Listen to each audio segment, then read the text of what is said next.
हाय, hello. क्या नाम है? हिमा। तुम्हारा बॉयफ्रेंड है क्या? बॉयफ्रेंड नहीं, पति है। पति है? अच्छा मुझे एक बात बताना, पति प्यार करता है तुमसे? करता था पहले, लेकिन डिवोर्स हो गया। किस वजह से डिवोर्स हुआ? ऐसे ही बहुत दारू पीता था और मेरे को टर्चर करता था, मारता था, तो इसलिए ऐसे प्रॉब्लम। छोड़ दिया तो मतलब हाँ, उसको समझाने की कोशिश नहीं की कि मतलब मुझे ऐसा मत करो, मैं तुम्हारा घर संभालता हूं, ऐसा कुछ आपने बोला नहीं उसको? बोला तो बहुत बार बोला था, लेकिन नहीं समझा ना। एक बार ना उसको फोन करो, मतलब कैसे जी रहा होगा मुझे भी नहीं मालूम कि आपने छोड़ दिया उसको। हस्बैंड और एक वाइफ का रिश्ता ना बहुत ही अच्छा होता है, तो मैंने आपको ये बोलता हूँ मेरा डियर है, जस्ट उसको कॉल करो और बोलो ना डिवोर्स वोर्स खत्म करके ना वापस लाइफ स्टार्ट करते हैं, क्या बोलता है वो? देखती हूँ एक बार फोन करके। फोन ट्राई कर लो एक बार, आप देखो लगा। डर लग रहा है। डर लग रहा है? लाउड पे रखो। हेलो। हेलो। हाँ। आखिरकार तुमने मुझे दोबारा कॉल करी थी है ना? हाँ। तुमने मुझे छोड़ा, मैंने तुम्हारे लिए दारू छोड़ दिया, लेकिन अब बस फर्क इतना है कि मैं तुम्हारे लिए पूरी दुनिया छोड़ने के बाकी है। लेकिन मैं तुमको बहुत प्यार करती हूँ ना। क्या? लेकिन मैं तुमको अभी भी बहुत प्यार करती हूँ। बहुत प्यार करते हो? मुझे छोड़ा क्यों? आप अभी मेरे लाइफ में फिर से आ सकते हो क्या? अभी वापस से कैसे आ सकता हूँ यार? आ जाओ ना, अभी जो हो गया सो हो गया, सब भूल जाओ ना। आपका भी गलती था ना। नहीं, मैं भूल नहीं सकता, दोबारा तुम्हारी लाइफ में आ नहीं सकता। लेकिन मैं आपसे बहुत प्यार करती हूँ ना, लेकिन मैंने आपको इतना बार समझाया, लेकिन आप नहीं समझा ना, तो इसलिए थोड़ा सा ऐसा हो गया। तो छोड़ दो ना अभी वो सब बात। आई लव यू। सॉरी, अभी जो भी हो गया भूल जाओ। ठीक है चलेगा, मैं तुम्हारी लाइफ में दोबारा वापस आ जाऊंगा। I love you. Love you too. कहते हैं यदि आप अपने हॉबी को यदि अपना करियर बनाते हो तो जीवन में आप कामयाब इंसान बन सकते हो। और ऐसा कहना है तो मुंबई में कहीं ना कहीं ये भी स्ट्रगल ही कर रहे हैं। हालांकि क्रिएटर हैं, 5 मिलियन के आसपास इनका फॉलोवर है। और इन्होंने जब शुरुआत किया था, हालांकि ललित नारायण मिथिला यूनिवर्सिटी दरभंगा से इनकी कहानी स्टार्ट होती है। जब 2023 में ये ग्रेजुएशन होते हैं और केमिस्ट्री ऑनर्स से ये ग्रेजुएशन करने के बाद, हालांकि चाहते तो कहीं ना कहीं इस क्षेत्र में भी अपना करियर बना सकते, लेकिन अंदर में एक जुनून था कि डिजिटल क्षेत्र में जाएँ और सोशल मीडिया का दौर है तो क्यों ना हो अपने क्वालिटी को यहाँ निखारा जाए। शुरुआत किया मुंबई से और मुंबई में ही मरीन ड्राइव्स पर इन्होंने अपनी कहानी बुनी, स्टार्ट किया अपना संघर्ष का सफ़र। और वहीं ये अनजान लोगों से बात करते हैं और कैसे ये क्रिएट करते हैं आइडियाज़, और किस प्रकार से क्रिएटिव आइडिया के जगह इन्फ्लुएंसर के रूप में ये इनका वीडियो जो है इतना वायरल हो रहा है। विशेष बात करेंगे इनके संघर्ष की कहानी कमलेश मिश्रा की जुबानी। बहुत बहुत स्वागत है आपका। Welcome sir. सर आप आए मेरे से लेने, मैं बहुत अच्छा लगा कि आप इधर यहाँ तक मेरे यहाँ पे चल के आए, मुझे काफ़ी अच्छा फील हो रहा है। और हम लोग कहाँ पर हैं? अभी आप मेरे घर पे हो सर। ये घर कहाँ है आपका? ये कटका में है। कटका कहाँ पे पड़ता है? कटका पड़ता है अपना दरभंगा ज़िला के अंदर ही आता है, सिंहवाड़ा प्रखंड के अंदर आता है कटका। तो मैं वहीं से बिलोंग करता हूँ और मैं मुंबई में वीडियोस बनाता हूँ। लाइक Q&A होता है ना, बॉक्स ऑफ होता है। लाइक आप हो सकता है मोटिवेशंस हो गया, इमोशंस हो गया, एंड फन टाइप वीडियोस होती है हमारी। और हम लोगों को हंसाने का भी काम करते हैं। तो मोटिवेशन हमारा ज़्यादा वो चीज़ है। और हम वीडियोस देखिए, सबसे पहला हम जो काम कर रहे थे ना, एक्चुअली यहाँ हमारी केमिस्ट्री ऑनर्स कंप्लीट हुई 2023 में। और 2023 के बाद मैं यहाँ से चला गया मुंबई। और मैं मुंबई गया, मुझे लगा कि मैं ना आगे पढ़ सकता हूँ। तो उस टाइम क्या था ना, मेरे पापा ने फ्लैट ले लिए थे और वो भी थोड़ा कर्ज में डूबे हुए थे। तो मुझे ना मैं बोला कि मेरे को पापा का साथ देना चाहिए। वो हर किसी का होता है कि भाई जब लड़का 25 साल का हो गया तो भाई जाहिर सी बात होती है कि उसे भी कुछ करना चाहिए और अपनी फैमिली के लिए सोचना चाहिए।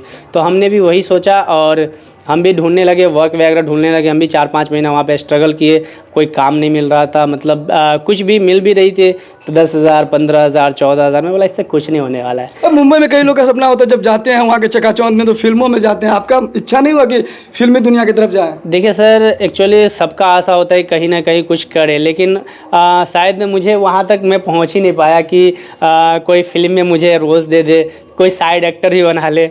लेकिन ठीक है, कोई ना, हम वैसे ही अपना काम ढूंढने लगे। हमें ढूंढने के बाद मुझे एक काम मिल गया जाहिर से, और मेरी सैलरी थी वहाँ पे 25,000 रुपये, और मैंने वहाँ पे बखूबी 2 साल काम किया। और 2-2.5 साल काम करने के बाद जब मेरे पास पैसे नहीं बचते थे ना, क्योंकि जब 20,000 25,000 आप कमाओ और आपके जेब में 10 रुपया 20 रुपया ना हो, तो थोड़ा ना अलग फील होता था, क्योंकि घर की जिम्मेदारी थी और भी बहुत सारे चीज़ थी। इस हिसाब से ना मेरे अंदर आग लगी थी कि 20,000 25,000 में कुछ होने वाला नहीं है, मुझे कुछ करना है, आगे बढ़ना है। दिन रात यही सपना था कि क्या करूं नहीं करूं। ऐसे ही अचानक एक दिन हुआ, 40-50 हज़ार रुपये मेरे अकाउंट में पड़े थे, मैंने फ़ोन ले लिया अचानक जाके। iPhone 13 Pro आता है, वो मैंने ले लिया। और लेके ना मैं एक बार मरीन पे बैठा। मरीन पे बहुत सुकून मिलता है। अगर आप वहाँ बैठोगे ना तो आपको ऐसा फील होगा कि आप ना सच में कहीं जन्नत में बैठे हो। सुकून इतना मिलेगा कि जवाब नहीं।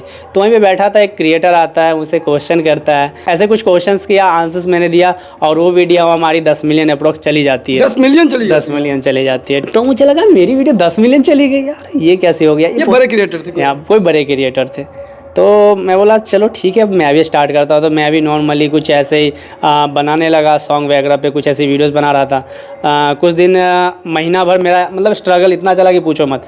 फिर अचानक से मैंने क्वेश्चंस वगैरह रैंडमली करना स्टार्ट कर दिया।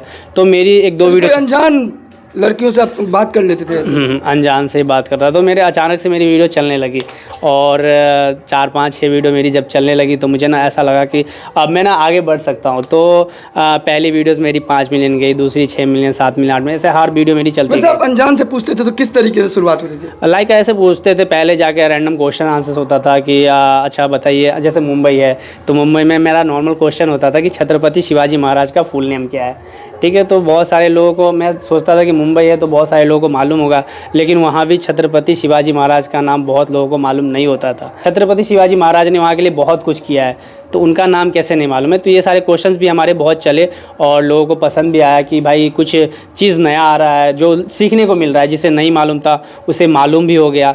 और इस तरह से हमारी कहानी जो ना, आप एजुकेशनल के साथ साथ कहीं ना कहीं रोमांटिक या एंटरटेनमेंट वाला वीडियो बनाते थे? हाँ, सब कुछ करते थे जो हमारे से जो होता था ना, क्योंकि कंटेंट हमारा एक डिपेंड नहीं था कि मुझे क्या करना है। तो मैं हर तरह का कंटेंट बनाता था। फनी बनाता था, इमोशनल बनाता था, सब बनाता था। फनी किस टाइप का था? फनी लाइक कि भाई जैसे इससे ज्यादा आप गर्ल्स से? हाँ, गर्ल से पूछता था कि मुझे वाला क्या वीडियो वायरल होता था। जैसे मैं पूछता था किसी गर्ल से पूछता था, अच्छा मुझे ये बताओ कि जब बेटी पापा की परी है तो माँ की क्या है। तो बहुत सारी लड़की फन में बोलती थी BMW। मतलब BMW का मतलब क्या होता है, तो बर्तन मांजने वाली। तो ये सारी वीडियोस हमारी बहुत चलती थी और वायरल हो जाती थी अनजान गर्ल से, और वो डायरेक्टली आपको जवाब दे देती थी। तो ये क्या स्क्रिप्टेड रहता था या ऑटोमेटिक उनके दिल जान? नहीं, बहुत सारे तो हमारी रियल वीडियो होती थी, और बहुत सारे स्क्रिप्ट भी होती थी। अधिकतर आपको वहाँ मिलते थे मरीन लाइंस पे क्रिएटर्स मिलते थे। तो क्रिएटर्स ही मिलते थे जो आपके मरीन बीच पे मिलते थे? हाँ, क्रिएटर्स भी मिलते थे, कुछ रैंडम भी मिलते थे। हर जगह के लोग होते थे, क्योंकि मुंबई तो है सपनों का शहर है। तो वहाँ पे सारे लोग अपने सपने लेके जाते थे। हर जगह यूट्यूब, फेसबुक एंड इंस्टाग्राम को लेके मेरे टोटल 5 मिलियन, यानी 5 मिलियन है अभी तक फॉलोअर्स, और आगे फ्यूचर में इससे भी ज़्यादा हो सकता है। दिन में मैक्सिमम कितना डॉलर आया आपका?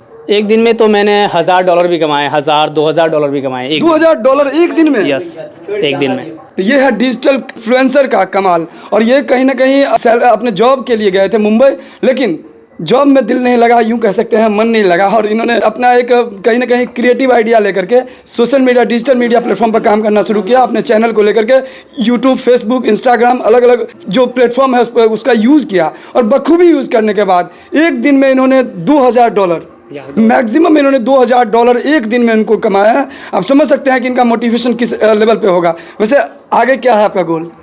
देखिए, इन फ्यूचर तो हम बहुत कुछ करने वाले हैं। हम सोच रहे हैं आने वाले टाइम में यहाँ पे बहुत सारे ऐसे क्रिएटर हो जाएंगे, मुझे देख के भी बहुत लोग सीखेंगे। क्योंकि यहाँ पे मैं अपने डिस्ट्रिक्ट में बात करूँ तो बहुत सारे ऐसे कम ही क्रिएटर है जो से इस चीज़ से इंटरेस्ट है। लेकिन अगर इनकम स्रोत देखो, अगर आपको इनकम कहीं से लेना है ना, तो सबसे अच्छा है सोशल मीडिया प्लेटफॉर्म। वहाँ से आप अच्छा इनकम जनरेट कर सकते हो। ऐसे आप पढ़ाई के साथ साथ देखो, कहीं भी मेहनत है, चाहे पढ़ाई कर रहे हो, गेमिंग कर रहे हो, या लाइक आप कहीं खेल रहे हो, हर जगह मेहनत है। आप जहाँ पे मेहनत करोगे वहाँ पे आपको फल मिलेगा। मैंने इस फील्ड में मेहनत किया, मुझे फल मिला, और अब इससे ज़्यादा मैं मोटिवेशन आपको क्या ही बता सकता हूँ। समय और अवसर किसी की प्रतीक्षा नहीं करती, तो सही समय का, सही अवसर का, कहते हैं कि if you will miss the opportunity then opportunity will miss you. अगर आप एक अवसर, हर किसी को मिलता है जीवन में, अगर सही अवसर को आप पहचान कर कहीं ना कहीं अपने प्रतिभा, अपने टैलेंट को सही तरीके से यूटिलाइज करते करते हैं तो आने वाला कल ही आपका है। लेकिन वही इंसान जो अपने समय को कद्र नहीं करता, तो एक दिन समय भी उसका कद्र नहीं करता। इतिहास में कई ऐसे सैकड़ों उदाहरण भरे पड़े हैं। तो इस वीडियो को ज़्यादा शेयर कीजिए। और ये हमारे साथ क्रिएटर हैं कमलेश मिश्रा, इनको मोटिवेट करने के लिए लगातार इनका वीडियो देखते रहिए। और इनके जो इंथुजियास्टिक हैं, ये कहीं ना कहीं उत्साहित हैं अपने गोल को लेकर के। ऐसे बहुत सारे लोग जो अपने जीवन में कुछ करना चाहते हैं, ये एक प्रेरणा स्रोत के रूप में उभर रहे हैं। क्योंकि 5 मिलियन एक मामूली बात नहीं है, इनके संघर्ष का सफ़र शुरू हुआ है। हालांकि इन्होंने कहा है कि ये अभी शुरुआत है।